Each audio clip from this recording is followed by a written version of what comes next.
ये जो EMRS PGT का पेपर है 2023, उसका हम PYQ अभी सॉल्व करेंगे। 10 क्वेश्चन आए थे।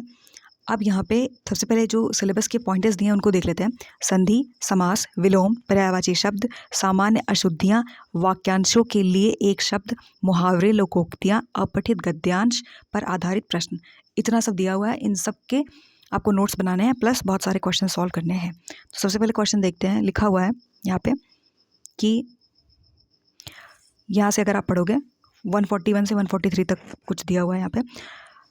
करुणा अपना बीज अपने आलंबन या पात्र में नहीं फेंकती है, अर्थात जिस पर करुणा की जाती है वह बदले में करुणा करने वाले पर भी करुणा नहीं करता, जैसा कि क्रोध और प्रेम में होता है, बल्कि कृतज्ञ होता है अथवा श्रद्धा या प्रीति करता है। बहुत सी औपन्यासिक कथाओं में यह बात दिखाई गई है कि युवतियां दुष्टों के हाथ से अपना उद्धार करने वाले युवकों के प्रेम में फंस गई हैं। कोमल भावों की परिकल्पना करना सदैव सहज और सरल नहीं होता है। तो यहाँ पे क्वेश्चन उसी से पूछा है, अनसीन पैसेज बोल सकते हैं। तो यहाँ पे जिस पर करुणा की जाती है वह करुणा पाकर, तो करेक्ट बताना है। निराश होता है, लाचार होता है, प्रीतिकार नहीं होता है, कृतज्ञ होता है। तो करेक्ट आंसर आएगा यहाँ पे, आप देखोगे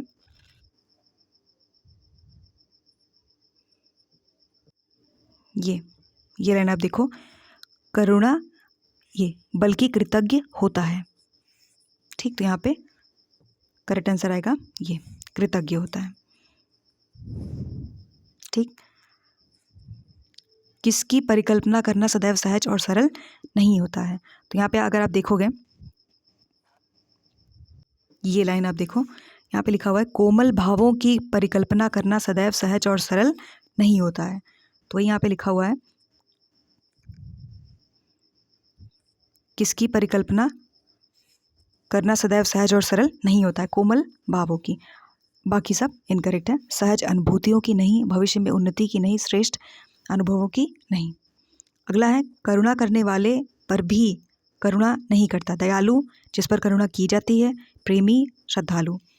तो यहाँ पे आप देखोगे ये लाइन आप देखो, अर्थात जिस पर करुणा की जाती है वह बदले में करुणा करने वाले पर भी करुणा नहीं करता। तो यहाँ लिखा हुआ है, तो करेक्ट आंसर क्या जाएगा, करुणा करने वाले पर भी करुणा कौन नहीं करता, जिस पर करुणा की जाती है।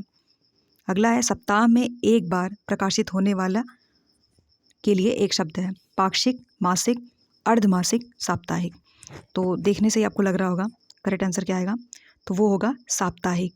ठीक, बाकी जो दिए हुए हैं उनका मतलब आप देख लो। पाक्षिक का मतलब होता है कि यह 15 दिन में एक बार प्रकाशित होने वाला के लिए इस्तेमाल किया जाएगा। मासिक मतलब महीने में एक बार, अर्धमासिक मतलब महीने में 2 बार, और साप्ताहिक मतलब सप्ताह में 1 बार। ठीक, अगला क्वेश्चन है निम्नलिखित में से पक्षी का पर्यायवाची नहीं है।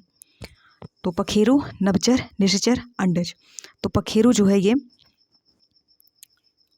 सही है, नभचर सही है क्योंकि ये आकाश में चलने वाला है जो पक्षी के लिए उपयुक्त रहेगा। निशाचर गलत है क्योंकि इसका अर्थ होता है रात में चलने वाला।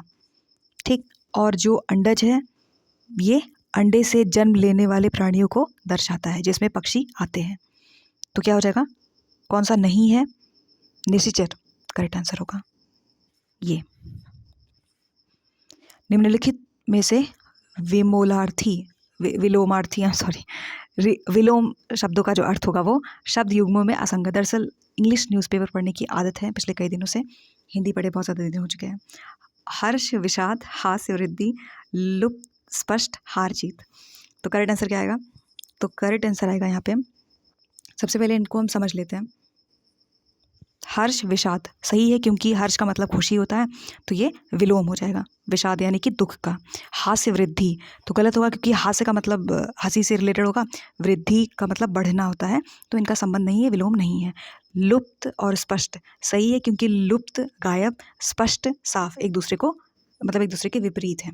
हार, जीत क्योंकि हार का मतलब ये यहाँ पे लिखा हुआ है तो विलोम शब्द है।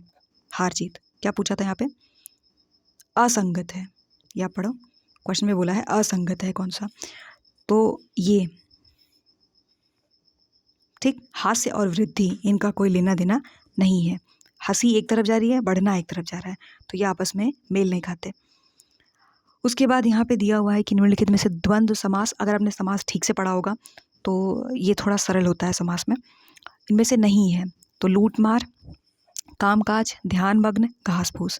तो यहाँ पे अगर आप देखोगे और होना चाहिए, मतलब ये कि जैसे लूट मार, लूट और मार द्वंद्व समास है।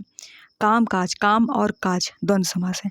ध्यान मग्न, ध्यान में मग्न होता है, मतलब कि तत्पुरुष समास होना चाहिए, न कि यहाँ पे और आ रहा है, ध्यान और मग्न नहीं आता है। घास फूस, तो घास और फूस, तो यहाँ पे बोल सकते हैं द्वंद्व समास। तो समास के बहुत सारे एग्जाम्पल्स आप देख लेना और उनके डेफिनेशंस और उनके जो एग्जाम्पल्स होंगे उनको आपको थोड़ा सा याद करना पड़ेगा और मॉक टेस्ट भी देख लेना टॉपिक वाइज, ठीक। तो करेक्ट आंसर क्या आएगा? ये ध्यान मग्न, तीसरा, ठीक। ये क्वेश्चन है कि इनमें से वर्तनी की दृष्टि से अशुद्ध शब्द है। ध्यान रहे, मैंने बहुत जगह ढूंढा, बहुत सारे बुक्स में ढूंढे और मल्टीपल वेबसाइट्स पे, आर्टिकल्स पे, बाकी जगह पे, लेकिन मुझे कहीं भी इसका आंसर नहीं मिला। हर जगह मुझे एक ही आंसर मिला था, वो ये था, इसीलिए स्टार बना दिया है कि चारों सही है। अगर आप पढ़ते हो, लिखा है कि निम्नलिखित में से वर्तनी की दृष्टि से अशुद्ध शब्द है, तो बाह्य, बाढ़, यजमान, वनस्पति। तो पहले मुझे लगा कि काफ़ी टाइम हो गए पढ़े तो ऐसे होता होगा, ठीक, पर ऐसा नहीं है, ये करेक्ट दिया हुआ है, ये भी सही है, ये भी सही है, ये भी सही है। तो यहाँ पे एक भी इनकरेक्ट नहीं है मेरे। देखिए, अगर आपको कहीं पे आंसर मिलता है तो आप बता देना। तो यहाँ पे इसीलिए स्टार लगा दिया है, ठीक। निम्नलिखित में से विसर्ग संधि वाला शब्द है। तो सबसे पहले समझ लेते हैं कि विसर्ग संधि क्या है। ये वो संधि है जिसमें विसर्ग के बाद आने वाले अक्षर के कारण ध्वनि परिवर्तन होता है। इसमें जो विसर्ग का रूप परिवर्तित होकर अन्य ध्वनियों में बदल जाता है। यहाँ पे अगर आप देखोगे जैसे निह प्लस फल, तो निष्फल, तो ये हो जाएगा कि हाँ, ये विसर्ग संधि है। सज्जन, यह संधि नहीं है बल्कि संधि विच्छेदों का सत प्लस जन। उच्चारण, यह व्यंजन संधि है, उत प्लस चारण। उसके बाद यहाँ पे तल्लीन, ये व्यंजन संधि है, तत् प्लस लीन। तो यहाँ पे जो करेक्ट आंसर आएगा वो क्या आएगा? विसर्ग संधि पूछा था, निह प्लस फल, ये निष्फल, ठीक। लास्ट देख लेते हैं। अक्ल का दुश्मन मुहावरे का सटीक अर्थ है ईर्ष्यालु व्यक्ति, बुरा व्यक्ति, विद्वान का दुश्मन, मूर्ख व्यक्ति। तो यहाँ पे अर्थ मेल नहीं खाता है, बुरा व्यक्ति अर्थ भी सटीक नहीं है, विद्वान का दुश्मन गलत क्योंकि इसका तात्पर्य मूर्ख से होता है, और यहाँ पे मूर्ख व्यक्ति सही क्योंकि अक्ल का दुश्मन मुहावरा है जो कि मूर्ख व्यक्तियों के लिए इस्तेमाल किया जाता है, ठीक। तो आपका एस्पिरेंट के तौर पे काम क्या है? अगर इस लेक्चर का PDF चाहिए तो आप कम्युनिटी पोस्ट देख लेना, वहाँ से आपको लिंक मिल जाएगा, तो आप डाउनलोड कर सकते हो। ये आप देखोगे कहाँ कहाँ से क्वेश्चन आए थे। समास से क्वेश्चन था, संधि से क्वेश्चन था, विलोम से क्वेश्चन था, पर्यायवाची से क्वेश्चन था, अशुद्धियों से क्वेश्चन था, और यहाँ से क्वेश्चन नहीं था। वाक्यांशों के लिए एक शब्द से क्वेश्चन नहीं था। मुहावरे, हाँ, यहाँ से अभी हमने देखा लास्ट वाला क्वेश्चन मुहावरे से था। अपठित गद्यांश, आप देख रहे हो पहला क्वेश्चन ही इससे रिलेटेड है। तो इसका मतलब ये है कि जितने भी सिलेबस के पॉइंट्स दिए हुए हैं इन सब के आपको नोट्स बनाने हैं, रूल्स क्या हैं इनके, एग्जाम्पल्स क्या हैं, डेफिनेशंस क्या है, प्लस बहुत सारे मॉक टेस्ट सॉल्व करने हैं। उसके बाद यहाँ पे आपको 10 क्वेश्चन फाइनल एग्जाम में सॉल्व करना होगा, ठीक। पहले से ही आपको प्रिपेयर रहना होगा।